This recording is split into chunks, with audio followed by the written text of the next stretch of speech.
I held my son for the very first time, and so many thoughts came through my mind. But the big one was I need to protect this little human being at all costs. I believe some people can call this dad mode activated. Now, when our little guy or little girl gets a little bit bigger, we need to scale back a little bit because if not, we risk of overprotection. And in other words, that's helicopter parenting. I know too well how that goes. It happened to me. I was one of those helicopter parents. Let me go over some things I want to talk about. How I kick the helicopter parent mentality to the curb. Exposing children to challenges is important. Real world experiences will be the best teacher. Dr. Jordan Peterson once said, "You don't protect your children, you get rid of the vulnerability. In fact, you do the opposite.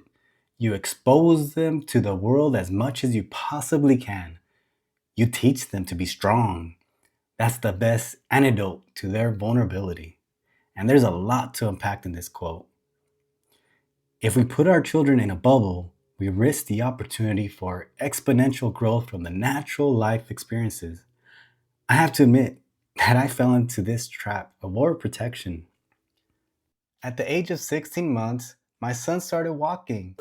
I was still determining if that was good or bad, as I saw other young children walking much earlier than him, or they had great balance by the time my son was walking.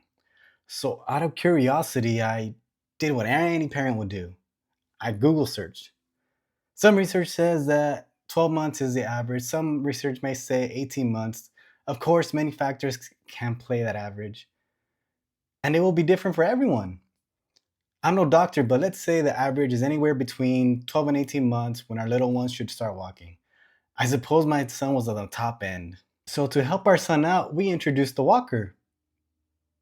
Hitting a specific walking milestone is not what I'm looking for here. What I'm looking for is, what do you lose when you're using a walker? I will go through this logically to understand why it was a great thing for us. The first one is it allowed my son to zoom around the room and it was fun to watch. And it created lots of great footage for grandma and grandpa. Number two, it allowed him to reach places he could not by crawling. Number three, it gave us another game to play by chasing each other around. And number four, selfishly, it gave us a break.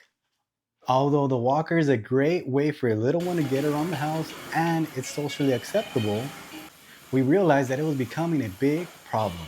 The walker was allowing my son to get around artificially. His body's not supposed to move like that when he's in a walker. And what we do is we pick him up and plop him in the walker. Where's the struggle?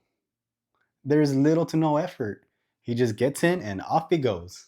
So we devised a plan to get rid of the walker altogether because he started looking for it. He just wanted to be in that thing all day long and he had lots of fun doing it. So we reduced his time little by little and eventually we got rid of it altogether. In order to get him to walk, we tried to get his favorite toy and place it on top of the couch. When he saw this, he went after it.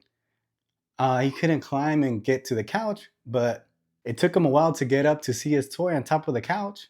But wouldn't you know it, he tried. He tried again and again. A couple times he fell, he didn't get hurt, but he needed to struggle. He needed to learn. He needed to figure out different ways to get up and pull himself up, develop those muscles that he couldn't develop while in the walker.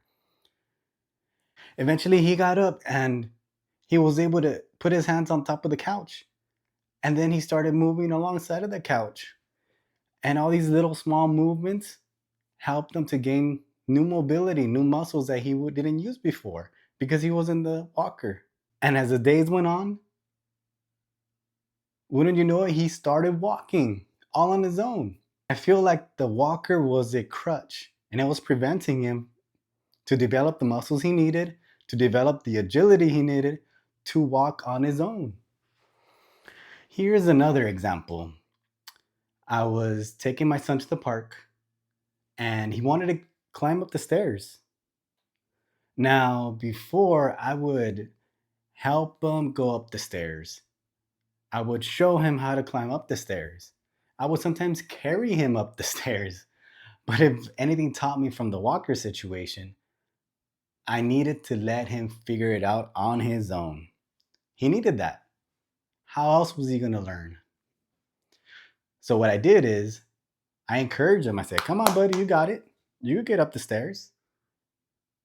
As he tried to climb up the stairs, he tried to reach for the guardrail. He couldn't reach it. It was too high for him. So he tried another thing. He tried to actually crawl up the stairs. And he was doing it. He wasn't afraid. He was about halfway and he back at me as to get an approval of some sort, or if he did something wrong. But I was like, "You got it, buddy. Just a little bit more. You're almost there." I kept the encouragement going. He needed the encouragement. That's all he needed. And so he kept going up, and eventually he got to the top. I was so happy for him. He looked excited. And now my son had a few more skills. He was able to crawl up the stairs on his own. I was proud of two things and scared of one. First one, my son made it up the stairs on his own. Number two, I was able to avoid the helicopter parent mentality. And number three, I was scared my son made it up the stairs on his own. The reason why I'm telling you this is because as much as we want to protect our children, we actually do the opposite. As long as the environment is safe, we need to let our little ones struggle. Let them face natural obstacles. If we cater to every need, every want, every desire, we rob them of the real world experiences.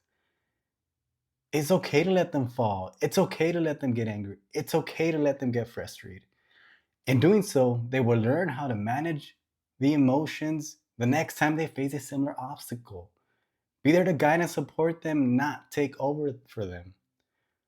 What I learned from my son is I was micromanaging his experiences. I gave him a walker which limited his physical potential. Moving forward, I'm going to let him be curious, adventurous, and daring.